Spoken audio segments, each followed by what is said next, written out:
León Rosichner cursó la primaria en varias escuelas de Buenos Aires. León en ese momento se dispersaba de colegio en colegio, tenía dificultades, pero no porque tuviera dificultades inconvenientes de tipo intelectual, ¿no? Sino que al revés, tenía actitudes que no coincidían con la del medio. Hizo el secundario en el Nacional Manuel Belgrano de la capital. ¿Tuviste bien en claro que tu vida iba a ser de intelectual? Sí, no, eso lo supe. Mirá, tanto así que en la escuela secundaria, cuando de pronto viste que le saca la foto a los chicos, y de pronto inesperadamente uno de los que me la dedican, pues viste que firmaban atrás, al intelectual de quinto cuarta. Digo, ¿qué carajo? Pero yo no me veía como intelectual, es decir, vos no te ves como siendo lindo feo, que no te ves. En plena adolescencia, sufrió un acto de discriminación que influyó en el resto de su vida. Yo frecuentaba a un amigo mío, que murió ya, Osvaldo Cachola, que era un tipo que me dicen que fue el que hizo la música de la marcha peronista. ¿Ah, sí? Sí.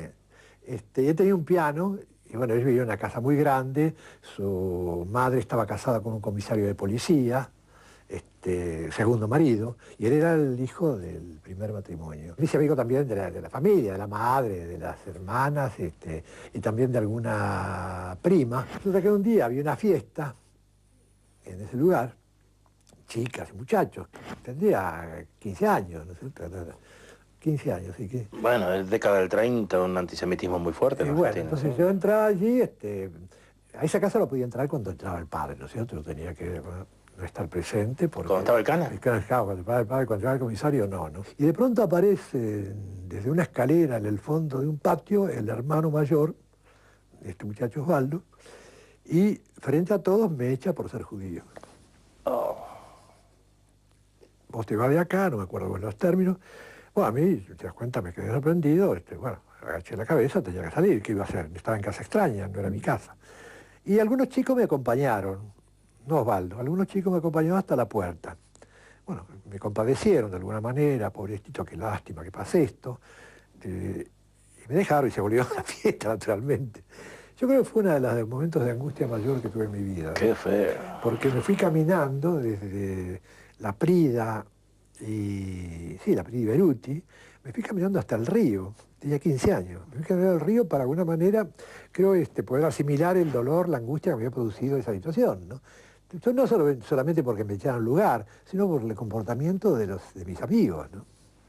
Qué horrible. Es bastante terrible. Y lo contaste en tu casa, supongo. No. ¿No? No lo conté. León era un joven enamoradizo, y eso pesaría en decisiones posteriores. Él era escurridizo, en el sentido de que no me daba a conocer a mí en absoluto, salvo cuando teníamos fracaso, y quedó demolido en un caso muy fuerte para él, por una mujercita de Barrio Norte también, ahí cerca donde vivíamos, en Charcas y Agüero, y quedó demolido y muy afectado. Recuerdo el nombre de ella, no se lo voy a dar, por decoro, ¿no? Que pensaba que iba a estudiar medicina. ¿Estudiar medicina? No, sí, pero porque mi hermano era médico. No, y además también porque me metí con una mina que estudiaba medicina. No importa, voy a otra historia. Finalmente estudió filosofía en la Universidad de Buenos Aires. Allí codirigió la revista Verbum junto a Héctor Murena, pero en 1948 decidió irse a París. Yo quería rajar de acá. Yo sentía que este país no me daba. Trabajé como para conseguir el pasaje, mis padres no tenían dinero, prometió apoyarme para pagarme lo que sean los gastos cuando yo llegara allí. Y bueno, me tomé el piroscafo, como dicen, ¿no? Me tomé el barco con un miedo terrible, te diría, porque yo no hablaba francés. Yo fui siempre muy duro para las lenguas, para aprenderlas de manera gramatical, ¿te acuerdas? Es decir, hablaba sí, pero cuando es tener que estudiarla, no entiendo. Tengo que meterme en una lengua, vivirla. Casi te podría decirle, el francés lo aprendí, y no es un alarde, de sobrecama y no con las relaciones que iba teniendo con la gente o con los amoríos que no tuvo, ¿no es cierto? Pero es donde iba, o que yo en el subterráneo. Las primeras lecciones fue Il ne faut pas empêcher la fermeture, que decía, para no impedir el cierre de la puerta del subterráneo. Entonces, bueno, esas cosas, y se iba entrando, y de pronto ibas a escuchar las clases allá directamente en la facultad, en la Sorbona, y bueno, y de pronto no entendías nada y de pronto comenzaba a organizarse todo eso. Hasta que al fin que yo terminas hablándolo y escribiéndolo. Rosichner llegó a París en un momento en que el pensamiento francés renacía tras la ocupación alemana durante la Segunda Guerra Mundial. Lo mejor que tuvo la cultura, creo, y la filosofía francesa se produjo en ese momento, ¿no es cierto? Que fue una especie de transformación del pensamiento que retomaba la guerra como una experiencia fundamental para pensar otra cosa, ¿no? Y ahí, bueno, apareció, estaba Merleau-Ponty, también había personajes muy importantes en ese momento, ¿no? Sí. Sartre era profesor de allí, Pero supongo que el que tuvo una impronta más fuerte sobre, al menos la corriente intelectual de la época, fue Lévi-Strauss, el estructuralismo. No, Lévi-Strauss no, pero también para mí fue más importante Merleau-Ponty que Lévi-Strauss. Claro. Para mí, es decir, en tu formación. Mi formación sí. Me interesó más, me traía más. Sartre me traía en el problema político hasta cierto punto, pero no filosóficamente, por ejemplo. Hay un resuello en la prosa de León que recuerda a Merleau-Ponty, del cual él es traductor en la lengua castellana. Merleau-Ponty es uno de los filósofos hoy menos leídos, pero lo cual revela también la lógica del lector, que muchas veces es la omisión. León no es un snob, ¿no? Con esto quiero decir, no es alguien que, como suele suceder en la cultura argentina, está siempre tratando de parecer que está en la moda o que está siempre en la situación de aquel que sabe lo que está pasando y por lo tanto está conectado con cierto tipo de formas relativamente prestigiosas, sino que él piensa sus problemas siempre girando alrededor de ciertas obsesiones, de ideas fijas, y se desentiende totalmente de las modas y de las distintas posiciones que se van tomando, y entonces él siguió pensando a su manera en el medio de la moda del estructuralismo, de la moda de Althusser, de la moda de Deleuze, de la moda de Derrida, de Foucault. Él siguió haciendo su trabajo. ¿Ya eras de izquierda? Sí, si querés darle un nombre de izquierda, sí, era de izquierda, pero una izquierda particular. Yo siempre estuve acá, cuando participaba, claro, en la vida universitaria sí participé activamente. Acá fui fundador del centro de CEFIL, del Centro de Estudiantes de Filosofía y Letras. Pero eso no quería decir que uno fuera de la izquierda tradicional. Yo estuve en contra del PC acá.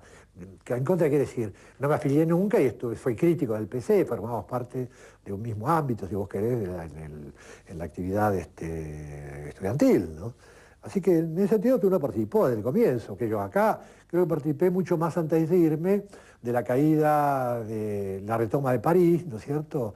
Y seguí toda la guerra, acá la seguí en la Argentina, yo toda la guerra de la Avenida de Mayo casi, porque mi padre tenía la oficina de la Avenida de Mayo, yo estaba frente a La Razón, y La Razón en esa época aparecía, al 700, ¿no es cierto? Aparecía el mapa desde la Guerra Civil Española. Claro, la Avenida de Mayo era un escenario... Y la gente se reunía a discutir. Claro. ¿Te das cuenta? Estaban todos los gallegos ahí, claro. Y todos nos metíamos allí, escuchábamos discutiendo. Claro. Y bueno, y qué sé yo, de alguna manera había una... Y es ahí donde vi después aparecer el peronismo.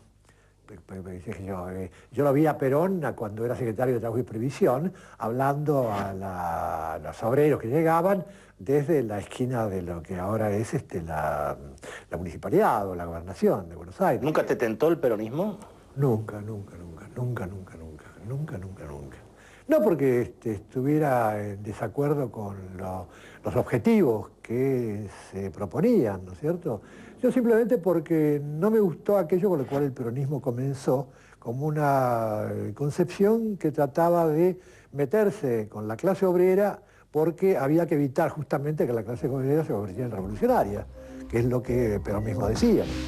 Además de vivir varios años en París por decisión propia, durante la dictadura tuvo que exiliarse en Venezuela. Este segundo ausentamiento le impidió despedir a sus padres.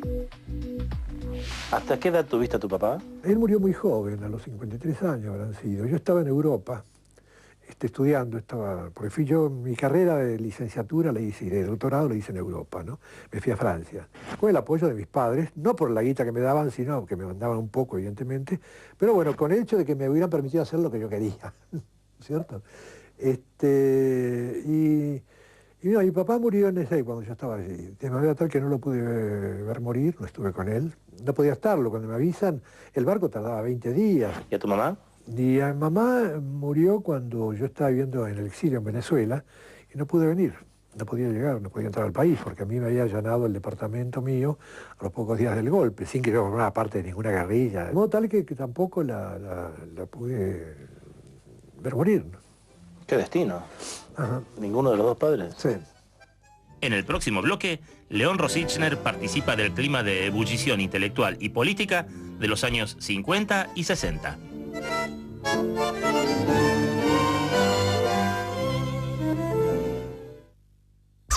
Quedas tan bonito, amarillo patito.